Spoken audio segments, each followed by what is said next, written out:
தமிழ்நாடு மின்சார வாரியத்திற்கு மின்மாற்றிகள் கொள்முதல் செய்வதில் தவறுகள் நடந்திருக்கிறது என்று ஒரு அமைப்பு புகார் தெரிவித்து நீதிமன்றத்திலும் அது குறித்து வழக்கு தாக்கல் செய்திருந்தார்கள். அந்த வழக்கினுடைய தீர்ப்பில் இன்று உயர்நீதிமன்றம் சிபிஐ விசாரணைக்கு மாற்றி உத்தரவுகளை பிறப்பித்திருக்கின்றார்கள். அது குறித்து சில விளக்கங்களை அளிப்பது என்னுடைய கடமையாக கருதி உங்களை அனைவரும் இந்த நேரத்தில் நான் சந்தித்திருக்கின்றேன்.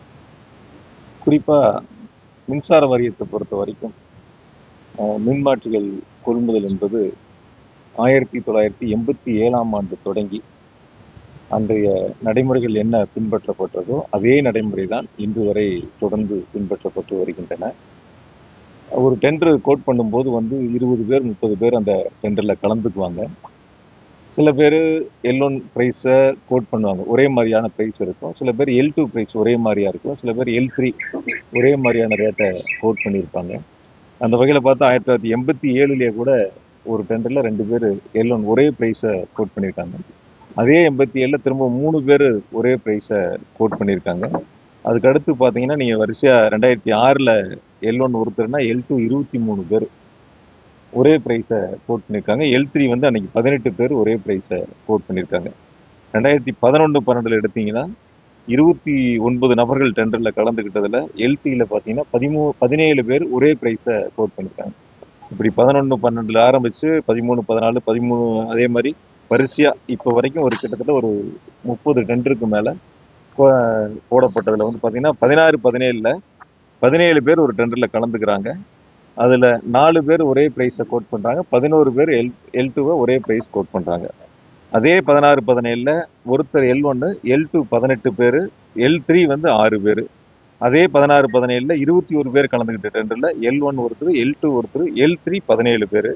அதே 16-17 L1 ஒருத்தர், L2 ஒருத்தர், L3 31 பேர். இன்னொரு 16-17 டெண்டரில் 5 பேர் L1, 29 பேர் L2. 17-18 28 பேர் கலந்துக்கிட்டதில் 5 பேர் L1, 6 பேர் L2, ஒருத்தர் L3. 19-20 12 பேர் L1, ஒருத்தர் L2, 20 பேர் L3. அதே 19-20 11 பேர் L1, ஒருத்தர் L2, ஒருத்தர் 6 பேர் L3. இன்னொரு 19-20 டெண்டரில் 12 பேர் L1 ஒரே ப்ரைஸை கோட் பண்ணது 12 பேர். இன்னொருத்தர் L2 1, L3 4. 20-21 33 பேர் கலந்துக்கிறாங்க. 11 பேர் L1 ப்ரைஸை மேட்ச் பண்ணி கோட் பண்ணியிருக்காங்க. 15 பேர் L2 ப்ரைஸை ஒரே ப்ரைஸை கோட் பண்ணியிருக்காங்க. L3 ஒருத்தர். இப்படி முறையாக டெண்டர் போடும்போது ஒருத்தர் ஒரு கலந்துக்கிறவங்க 30 பேர் 35 பேர் 40 பேர் இருக்கும்போது குறிப்பிட்ட சிலர் L1 ப்ரைஸுக்கு மேட்ச் ஆகிற மாதிரி இருக்கும். சில பேர் L2 ப்ரைஸு கோட் பண்ணியிருப்பாங்க. சில பேர் L3 ப்ரைஸை கோட் பண்ணியிருப்பாங்க. பொதுவாக டான்ஜெட்கோ பொறுத்த வரைக்கும் என்னென்னா L1 ப்ரைஸை யார் மேட்ச் பண்ணி கொடுக்குறாங்களோ அவங்களுக்கு அந்த டெண்டரை பிரித்து கொடுப்பாங்க. ஒருத்தரே சப்ளை பண்ண முடியாது அப்படிங்கிறதுனால இது 1987 இருக்கக்கூடிய நடைமுறை. அதை L1 மேட்ச் பண்ணி கொடுக்குறவங்களுக்கு எவ்வளோ நமக்கு டிமாண்ட் இருக்கோ அதுக்கு தகுந்த மாதிரி அவங்களுக்கு பிரித்து ஒர்க் ஆர்டர் கொடுப்பாங்க. இதுதான் இதுவரை இருக்கக்கூடிய நடைமுறைகள். இந்த நடைமுறைகள் தான் டான்ஜெட்கோ தொடர்ந்து பின்பற்றி வருது. இது இல்லாமல் இந்த டெண்டரை ஸ்க்ரூட்டினி கமிட்டி ஒன்று இருக்குது, அதுக்கப்புறம் போர்டு கமிட்டி ஒன்று இருக்குது, 3 கமிட்டி இருக்குது. இதில் இந்த டெண்டரை ஃபைனல் பண்ணுறதுக்கு சீனியர் ஆஃபீஸர்ஸ் இருக்கக்கூடிய 3 கமிட்டிகள் தான் இந்த டெண்டரை ஃபைனல் பண்ணி இந்த ஆர்டர் கொடுக்கலாமா வேண்டாமான்னு முடிவெடுக்கிறது. அதிகாரிகள் சார்ந்த அந்த 3 குழுக்கள் தான் ஒவ்வொன்றா ஃபைனல் பண்ணி இதுக்கான உத்தரவுகளை பிறப்பிக்கிறாங்க, அவங்களுக்கான ஆர்டர் கொடுக்குறாங்க. அதனால் இந்த டெண்டரை பொறுத்த வரைக்கும் டான்ஜெட்கோனுடைய இந்த மின்மாற்றி கொள்முதலை பொறுத்த வரைக்கும் கடந்த காலங்கள் என்ன நடைமுறைகள் பின்பற்றப்பட்டதோ அதே நடைமுறைகளால் இப்பொழுதும் தொடர்ந்து பின்பற்றப்பட்டு வருகின்றன. இடையில சில நேரங்கள் ஆட்சி மாறி இருக்கலாம். ஆட்சி மாறி இருந்தாலும் கூட அப்பொழுதும் அதே காலத்தில் இந்த நடைமுறைகள் தான் பின்பற்றப்பட்டிருக்கின்றன. ஆனால் குறிப்பாக அந்த ஒரு அமைப்பு தாக்கல் செய்த வழக்கில் ஏதோ இப்பொழுது இந்த 4-5 ஆண்டுகளுக்குள்ள டான்ஜெட்கோல தவறு நடந்ததை போல தனியாக அதை பிரித்து எடுத்து நீதிமன்றத்திலே வழக்கை தாக்கல் செய்திருக்கின்றார். அது குறித்து புகாரையும் கொடுத்திருக்கின்றார்கள். நீதிமன்றம் என்று சிபிஐ விசாரணைக்கு என்று உத்தரவுகளை பிறப்பித்திருக்கின்றார்கள். ஆகையால் என்னை பொறுத்த வரைக்கும் நான் அந்த டான்ஜெட்கோனுடைய முதலமைச்சருடைய வழிகாட்டுதலோடு பொறுப்பு பார்த்ததுனால சொல்றேன், எந்த இடங்களிலும் டான்ஜெட்கோ அல்லது அரசு நிர்வாகம் இதில் எந்தவித தவறுகளுக்கும் இடமில்லை. முறையாக 3 குழுக்கள் அதை பரிசீலித்து ஒவ்வொரு டெண்டரும் இறுதி முடிவு எடுத்துதான் அதற்கான உத்தரவுகள் வழங்கப்பட்டிருக்கின்றன. எந்த இடங்களிலும் அரசுக்கோ டான்ஜெட்கோக்கோ ஒரு நயா பைசா கூட இழப்பு ஏற்படவில்லை என்பதை மிக தெளிவாக உங்கள் மூலமாக நான் தெரிவித்துக் கொள்கின்றேன். சார், அவங்க என்னன்னா ஒரே பிரைஸை கோட் பண்ணியிருக்காங்க. எப்படி கோட் பண்ணுவாங்கிறது அவங்களுடைய கேள்வி. ஒரு பிரைஸை கோட் பண்றது வந்து நம்ம யாரும் கேள்வி கேட்க முடியாது. 40 பேர் கலந்துக்கிறாங்க. 10 பேர் ஒரு பிரைஸை கோட் பண்ணியிருப்பாங்க. இன்னும் 10 பேர் L2 பிரைஸ் கோட் பண்ணியிருப்பாங்க. இன்னொரு 15 பேர் வந்து L3 பிரைஸை கோட் பண்ணியிருப்பாங்க. இது நம்ம அவங்ககிட்ட கொஸ்டின் கேட்க முடியாது. கடைசியா என்ன பண்றோம், நமக்கான ரேட் சூட்டபிள் ரேட் இருந்தா போர்டு வந்து என்னன்னா பிரைஸை குறைப்பாங்க. அவங்ககிட்ட கூப்பிட்டு எல்லோனையே பிரைஸை கூப்பிட்டு பேசி பிரைஸை குறைப்பதற்கான முயற்சிகள் எடுப்பாங்க. அந்த பிரைஸ் குறைச்சதுக்கு அப்புறம் யாரெல்லாம் L2 L3ல வந்து L1 பிரைஸை மேட்ச் பண்றாங்களோ அவங்களுக்கு அந்த ஆர்டரை பிரிச்சு கொடுப்பாங்க. இதுதான் இருக்கக்கூடிய வழக்கமான நடைமுறை. அதுல வந்து எந்த விதமான தவறுகளுக்கு இடையில எந்த ஒரு துளி நயா பைசா கூட டான்ஜெட்கோவுக்கு எந்த விதமான இழப்பும் ஏற்படல.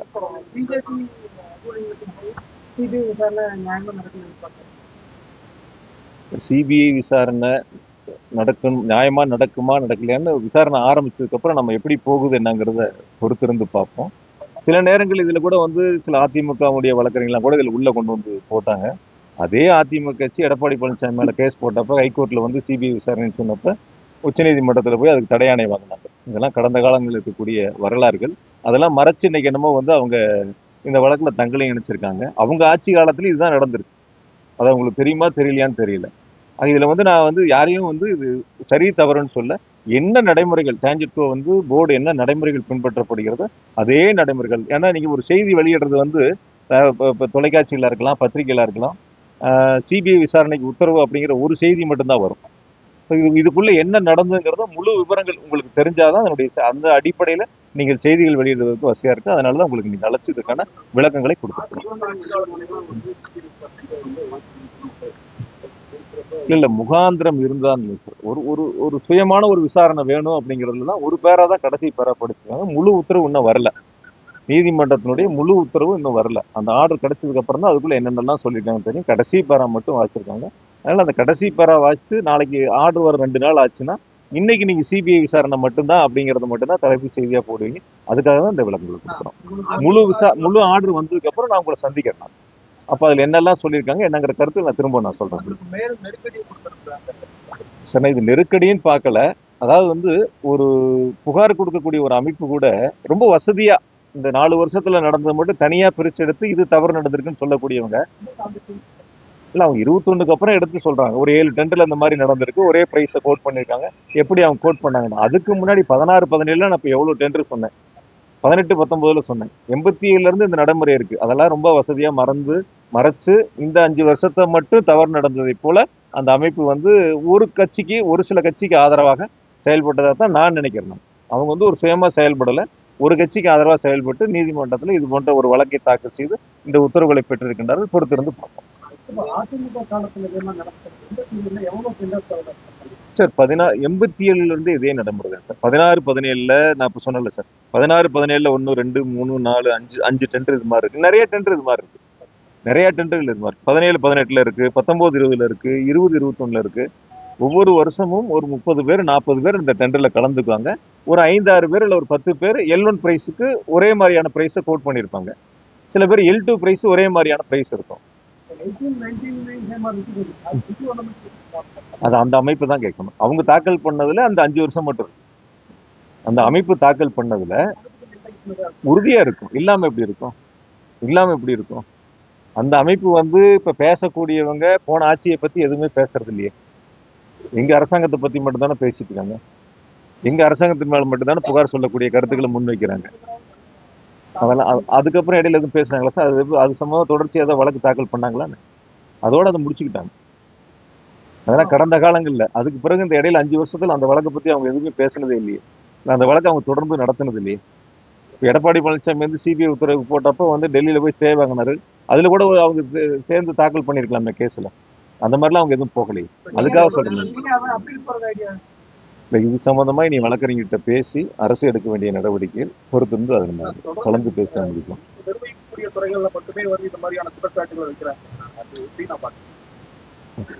அதாவது பொதுவெளியில் மக்கள் மன்றத்தில் வீழ்த்த முடியாதவர்கள் நீதிமன்றத்திற்கு போறாங்க. அந்த வழக்கு தாக்கல் செய்யப்பட்டதால் ஒருவர் குற்றவாளி என்பதை போல ஒரு தோற்றத்தை உருவாக்க முயற்சிக்கிறாங்க.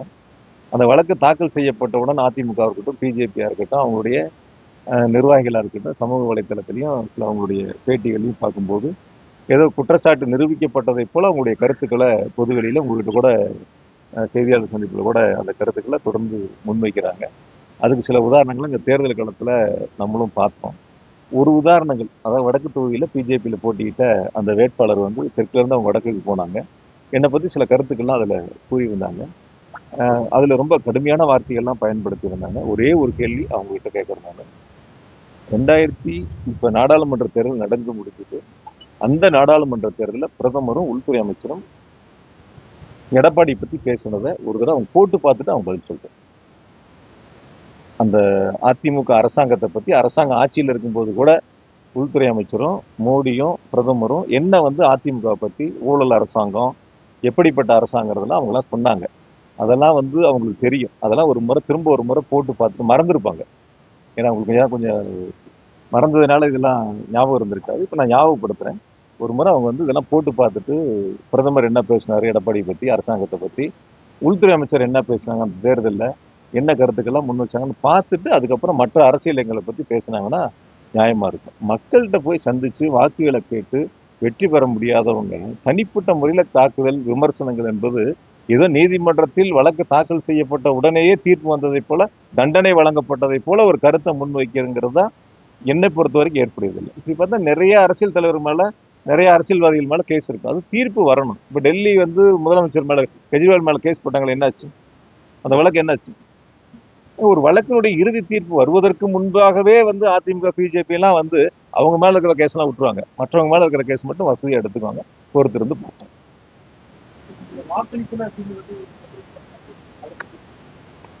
சார், நான் அன்னைக்கு வந்து வாக்களிக்கணும்னு தான் நினைச்சேன். நான் 3 மணிக்கு 3:30க்குள்ள புறப்பட்டு நம்ம போய் அங்கே வாக்களிச்சிடணும் தான் நினைச்சேன். போய் வாக்களிக்கிறது என்னுடைய கடமையாக தான் நினைச்சேன். இங்கே ஒவ்வொரு பூத்தா நாங்கள் போயிட்டு இருந்தோம். ஒவ்வொரு பூத்தா போயிட்டு இருந்தோம். சில பூத்துக்களில் வந்து அதிமுகவினர் வந்து பூத்துக்கு உள்ளேயே இருந்தாங்க. சில பூத்துக்கு உள்ளேயே இருந்தாங்க. ஏஜென்ட் இல்லாதவங்களும் பூத்துக்குள்ளேயே இருந்தாங்க.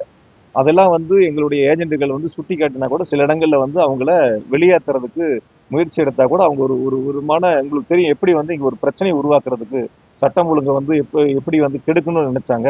எந்த மாதிரியான நடவடிக்கைகள் 2-3 நாட்களா கடைசியா இருந்தாங்க. போய் மறியல்லாம் பண்ணாங்க. மாவட்ட ஆட்சியர் மறியல்லாம் பண்ணி தேர்தலாம் நிறுத்தணும் அப்படிங்கிற அந்த சூழலுக்கு போனாங்க.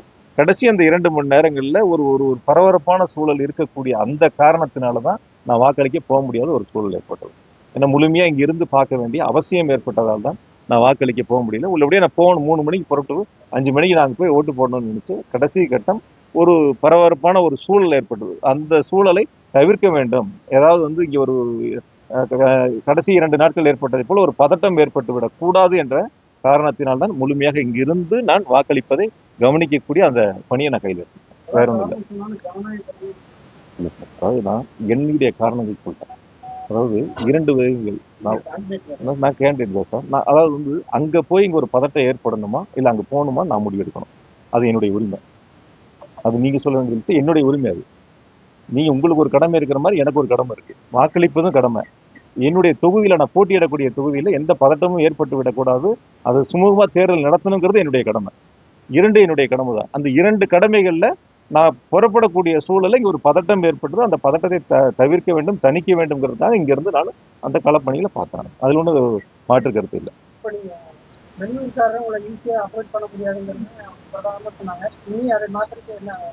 தொகுதியில தானே இருக்கேன். தொகுதிக்குள்ள தானே சார் இருக்கேன். வெளியூருக்கார் தானே சார் இங்க 4 வருஷமா வேலை பார்த்தோம். வெளியூருக்கார் தானே சார் இங்க 4 வருஷமா வந்து வேலை பார்த்தோம்.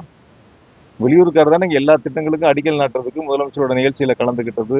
ரோடு ஒவ்வொரு ரோடா சந்தா போய் நீங்க எல்லாம் என்னோட தானே சார் வந்தீங்க. 4 வருஷமா இங்க தானே சார் உட்காந்து ரோடு வேலை ஆரம்பிக்கிறது, சாக்கடை வேலை ஆரம்பிக்கிறதுல இருந்து நான் இது சுகாதார மையம் ஆரம்பிக்கிறது இருந்து எல்லா வேலையும் ஒன்னா தானே போய் பார்த்தோம். எல்லாரும் ஒன்னா தானே பார்த்தோம். என்னை எதிர்த்து என்ன வேட்பாளர் இருக்காருல அதிமுக, அவர் எந்த ஊர் சொல்லுங்க. அவருடைய பர்த் சர்டிஃபிகேட் எந்த ஊருக்கு சொல்லுங்க. அவர் எந்த ஊர் சார்? அவர் என்ன 20 வருஷத்துக்கு முன்னாடி வந்தார் சார். நான் ஒரு 5 வருஷம் லேட்டா வந்தது சார். அவ்வளவுதான். வேற ஒன்று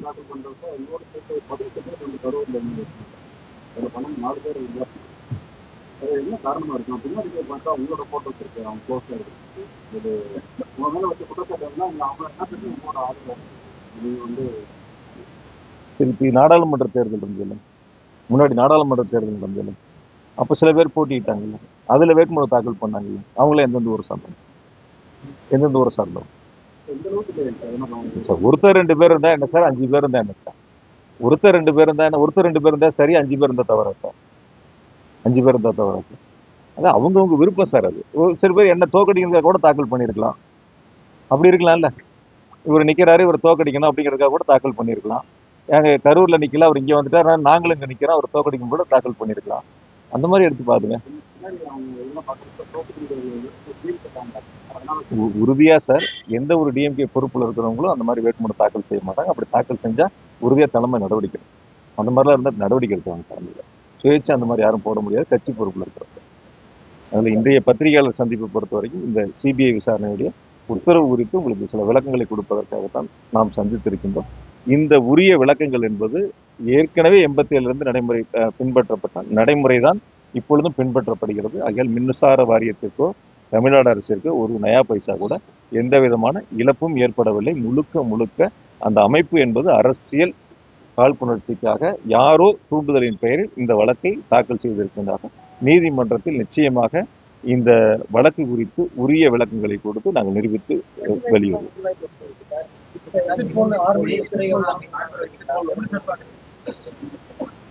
உறுதியா சொல்றேன், தமிழ்நாட்டில் 2வது முறையாக மாண்புமிகு தளபதி அவர்கள் முதலமைச்சராக ஆட்சி பொறுப்பை ஏற்பார்கள்.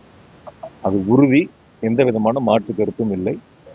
கோவையை பொறுத்தவரை 10 தொகுதிகளும் திமுக கூட்டணி வெற்றி பெற வேண்டும் என்ற முனைப்போடு நாங்கள் தேர்தல் களத்தில் நின்று மிக சிறப்பாக தோழமை இயக்கங்களை அரவணைத்து பணியாற்றி இருக்கின்றோம்.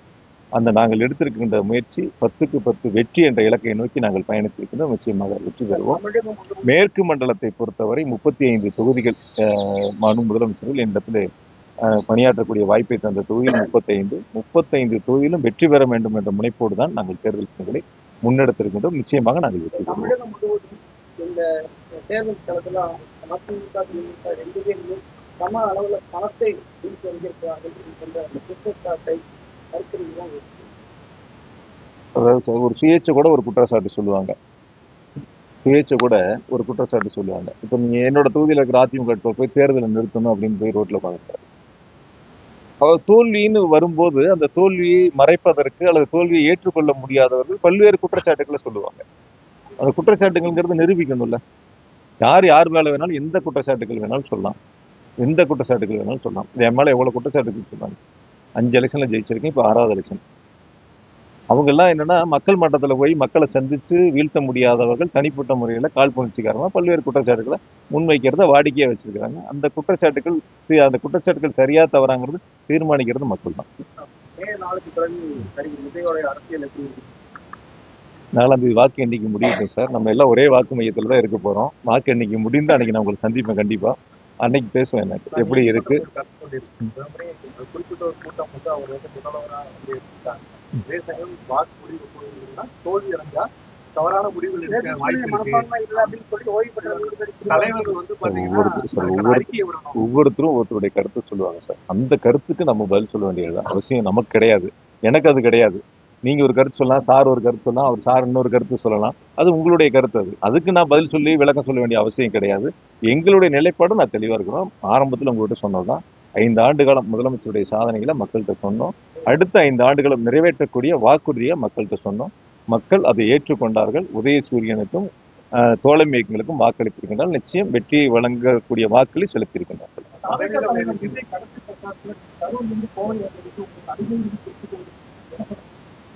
அதாவது நான் வந்து பல நேரங்களில் சொல்லியிருக்கேன். சில பேர்த்த பத்தி பதில் சொல்லி என்னோட நேரத்தை வீணடிக்க வேண்டியதில்லை, உங்களோட நேரத்தை வீணடிக்க வேண்டியதில்லை. அரசியல் களத்துல வந்து பொதுவா நான் ஒரே ஒரு கருத்தை மட்டும் சொல்றேன். கரூர்ல நடந்த கூட்டம் அவங்க கூட்டம். இறந்தது 41 பேர். பாதிக்கப்பட்ட பல பேர் மருத்துவமனையில் இருந்தாங்க. அன்னைக்கு எல்லாம் விட்டுட்டு ஓடிட்டாங்க. கூட்டம் நடத்தினவங்க எல்லாம் விட்டுட்டு ஓடிட்டாங்க.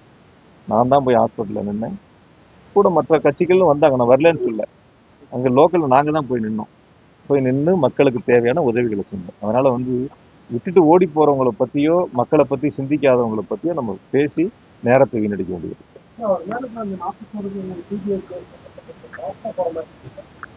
தெரியல சார், பார்ப்போம் எப்படி போகுதுன்னு பார்ப்போம். என்ன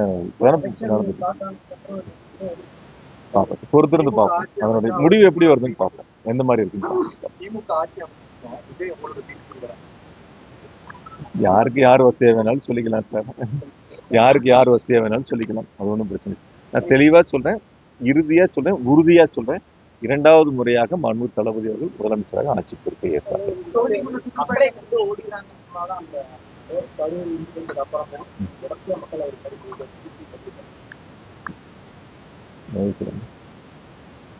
உங்களுக்கு ஒரு 100 பேர் வரலாம், அவருக்கு ஒரு 1000 பேர் வரலாம், அவருக்கு ஒரு 5000 பேர் வரலாம். ஒவ்வொருத்தருக்கும் ஒவ்வொருக்கான கூட்டம். ஒரு மாவட்டத்துக்கு போகும்போது ஒரு 10 தொகுதி இருக்குன்னா ஒரு 10,000 பேர் கலந்துக்கிறாங்கன்னா தொகுதிக்கு ஒரு 1000 பேர். ஆனா அந்த தொகுதியில 2 லட்சம் வாக்காளர் இருப்பாங்க. இந்த 1000 பேரோ அந்த 10,000 பேரோ தீர்மானிக்கக்கூடிய சக்திகள் அல்ல. அவங்களோட ஓட்டு இருக்கு, இல்லைன்னு சொல்லல. பட் அதுவே வெற்றிக்கான ஒரு வாக்குகளா அல்ல, நான் பார்த்த வரைக்கும்.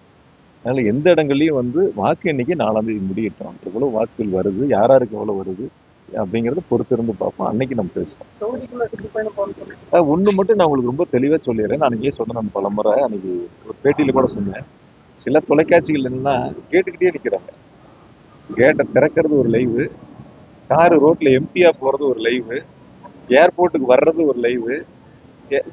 எந்த இடமே எனக்கு தெரிஞ்சு இப்படி ஒரு அரசியல் கட்சியினுடைய தலைவர்களுக்கு பொதுவா முதலமைச்சர், பிரதமர், எதிர்கட்சி தலைவர்லாம் பேசும்போது ஒரு லைவ் காட்டுவாங்க, அல்லது அந்த கூட்டம் இருக்கிற இடத்துல ஒரு லைவ் காட்டுவாங்க. இப்போ ரோட் ஷோ ஆரம்பிக்கிறாங்கன்னா அந்த ஆரம்பிக்கிற இடங்கள்ல இருந்து ஒரு லைவ் போடுவாங்க. கூட்டம் முடிகிற வரைக்கும் அந்த லைவ் இருக்கும். சில நேரங்கள் நானே நிறைய தொலைக்காட்சிகள்ல பார்க்கும்போது வெறும் கேட்டை திறக்கிற மாதிரி ஒரு லைவ், அதுக்கடுத்து காருக்கு கண்ணாடி முழுசா சாத்தி இருக்கு, உள்ள பூரா கருப்பு ஸ்டிக்கர் ஒட்டி இருக்கு. இருக்காங்களா இல்லையானே தெரியல. கார் எம்டியா இல்ல டிரைவர் இருக்காரா இல்ல அதுவே ஆட்டோமேட்டிக் காரான்னு தெரியல. அது ஒரு லைவ் ரோட்ல. முன்னாடி ஒரு வண்டி லைவ் வண்டி போட்டு பின்னாடி போற காருக்கு ஒரு லைவ். எனக்கு தெரிஞ்சு கொஞ்சம் அதாவது என்ன சார், நம்ம தான் சார், நம்ம யாருங்கிறத எப்படிங்கிறத நம்ம தான் தீர்மானிக்கணும். நம்ம அந்த இடத்துல இருக்கோம், எது சரியா இருக்கும் தவறா இருக்குங்கிறத பார்க்கணும்.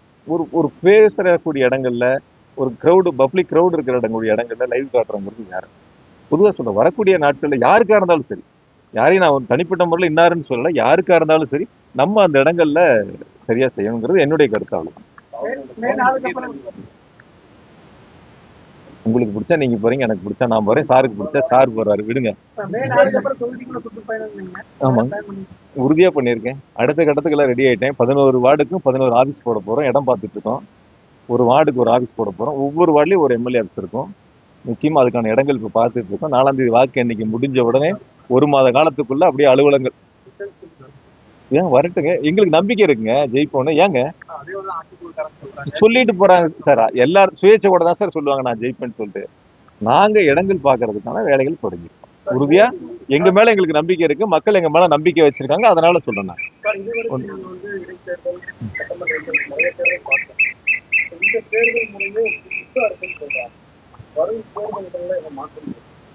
புதுசா இருக்குன்னு எனக்கு ஒன்றும் தெரியல சார். சார் ஒரு விஷயம் சார், நாங்க ஒரு 45 விழுக்காடு நாடாளுமன்ற தேர்தலில் வாங்கியிருக்கோம். 45 வாங்கியிருக்கோம். இந்த தேர்தலில் நாங்க 45க்கு மேல வாங்குவோம்னு எங்களுக்கு நம்பிக்கை இருக்கு. 45 நீங்க 42 ஆனா எங்களுக்கு வாக்கு சதவீதம் குறைஞ்சிருக்குன்னு சொல்லலாம். மீதி இருக்கிற 55 யார் பிரிச்சா எங்களுக்கு என்ன சார் கவலை? நாங்க ஏன் அதை பத்தி கவலைப்படணும்? ஏ வாங்கலாம், பி வாங்கலாம், சி வாங்கலாம், யார் வேணாலும் வாங்கிட்டு போறாங்க. எங்களுக்கு அதை பத்தி என்ன கவலை இருக்கு? நாங்க நாடாளுமன்ற தேர்தலில் வாங்கணும், 45% வாங்க போறோம், ஜெயிக்க போறோம், அதை விட கூடுதலா வாங்க போறோம்.